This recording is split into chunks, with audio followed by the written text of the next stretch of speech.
Hi, it's John Glynn, and today we're going to be looking at the graduation tool in the toolbox under the options of draw. The drawing tools. If you put your mouse underneath the eraser tool, click once, you've got a gradient tool. Okay, the gradient tool we'll run through now, what it basically does. So what I've done is, before I put it onto a picture, I'm going to show you the general effect on a blank sheet of paper, which I've created under File, Blank File.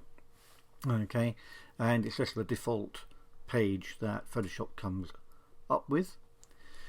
And I'm going to go down to the bottom underneath my blank sheet of paper there, and I've got a gradient option, which is a box which goes from black to white, which is the same as my color options here, but effectively this is independent of that option. Okay, it has its own color settings built within it and structure. So when I click on this box, you'll notice that other choices appear. We'll have a more detailed look at that in a minute. On the right hand side, I've just got the mode as normal, and I've got the opacity up to 100%, and I haven't changed any of the settings under here. Transparency and Dither are both ticked, and I then have options on the far right hand side which they call linear, and this is the way that the tool will actually appear on our photograph. So this is why I'm going to use a blank sheet of paper so that you can see the effect. So if I have my marker on my blank sheet of paper, it looks like crosshairs. Hold down the left mouse key. I'm just using a PC with a standard mouse, nothing special.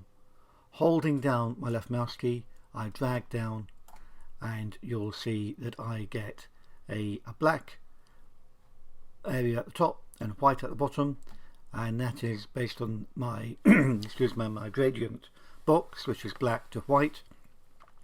Let me undo that, and I can move my line further down, and you can see the same effect. Okay, so the very first option is a graduation tool from top to bottom. Next one along is radial. So again, I'll do small ones right in the middle, and you can get an idea of what it will look like. The bigger you make your line, the bigger the effect will be. Okay, and it will start at the point at which you click the left mouse key and drag down, and you can see that it extends out from the center pretty much. Next one is called the angle, and it's fairly strange. Okay, as an effect, maybe quite interesting on some things. Remember, this is a graphics tool, not just a photographic tool. Next one is reflected gradient, white, black, white. And next one is a diamond or star effect. So if I do that, you can get an idea of the shape it makes, and as I said before, the bigger the line you make, the bigger the effect will be. Okay, so that's just getting you an idea of the shapes that you get from these. The chances are the very first one is the most common that we use. It doesn't have to be just straight up and down. You can do it at an angle, so you can get an idea that you can do it from corner to corner if you like, across the page. Okay, and also just so it's practicing this, just get an idea of what the effect is. Okay, and we can reverse the effect.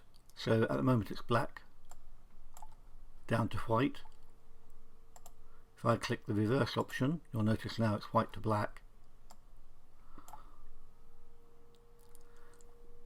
And if I go back to what it was originally, black to white, but this time what I'll do is drag the mouse up rather than pulling it down,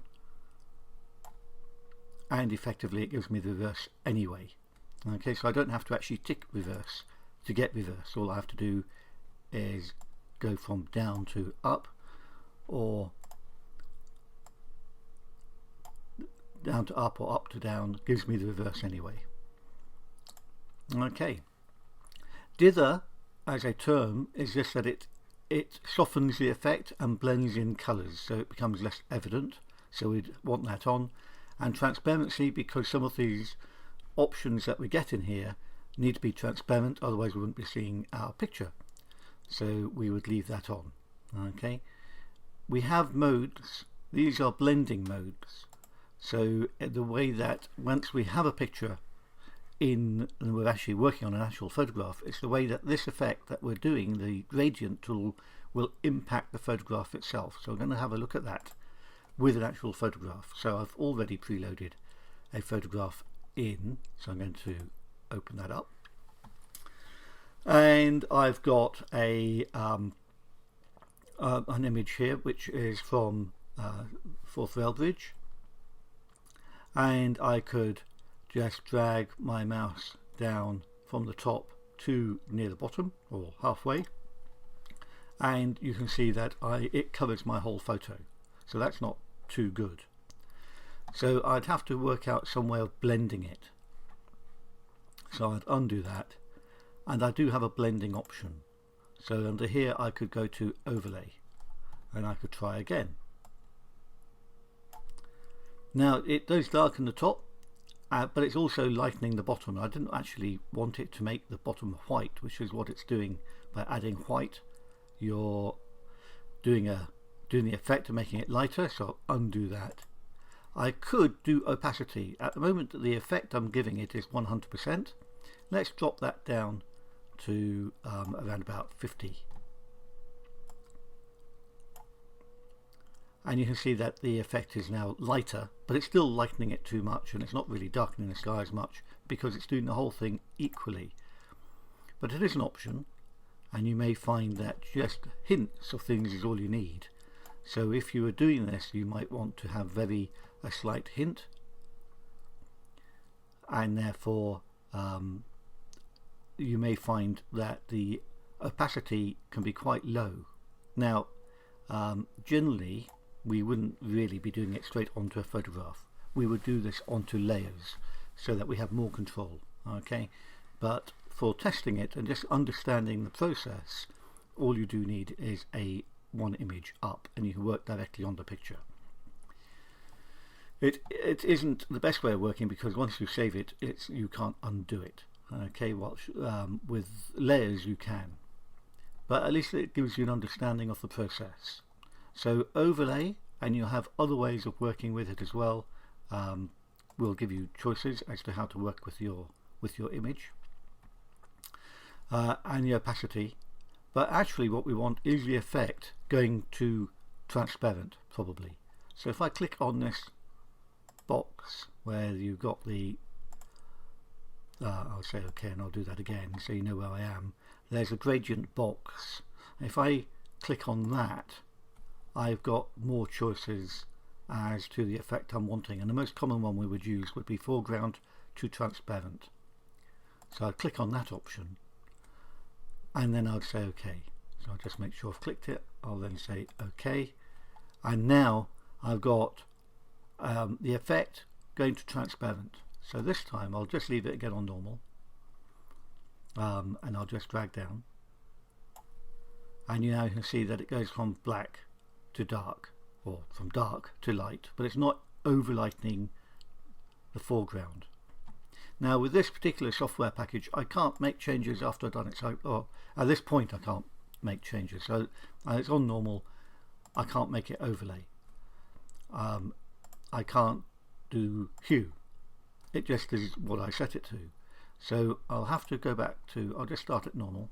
I'll undo what I've done, and this time I'll change it to overlay, and then bring it down, and you can see the effect is quite different. It's just darkening things down now. It's not actually making them black, it just darkens it so the sky becomes bluer, but the foreground doesn't change. Okay, if I go back, but this time instead of doing overlay I do difference, it may not have any effect, but I do know that it does on other settings. So I'm going to I'll do this and then we'll just see whether it makes any difference with anything else. There we are, that's vivid light. So you get weird effects, so it's a matter of trying them out. Overlay is one of the most common ones we would use. Okay, so undo, I'll go back to normal. Okay, so we do have a transparent option. You can click on the edit, or you can just click on the box itself will bring up the same options here. We're doing solid color, smoothness is 100%, and you can see that it's black to transparent. We have color ranges which they also give you as presets. Some of them are quite strange, but I'll just run through them so that you can see what it does, and I'll say OK. Now you can see I've got a banding blue, yellow, blue. Again, if I drag across, it will do that effect. So if I undo that, but this time I do overlay, you'll get that effect. It's just a matter of trying things out. It may look different than if you try something like the difference one, and you can see that it now starts to play around with the way that your picture actually looks, which it didn't on the black to transparent, but now it is with this particular color set.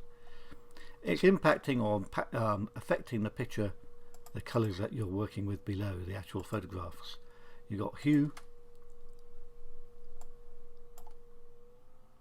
things like that, so you can just see that it goes from, it's actually going for pretty much from a black and white to yellow to black and white, so it's almost a strange effect, almost like a sepia toning effect in the middle in this particular effect.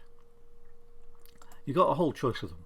You even have more than that. You've got preset, you've got default ones in here, and you've got presets, so you can go and do other colors, color harmony.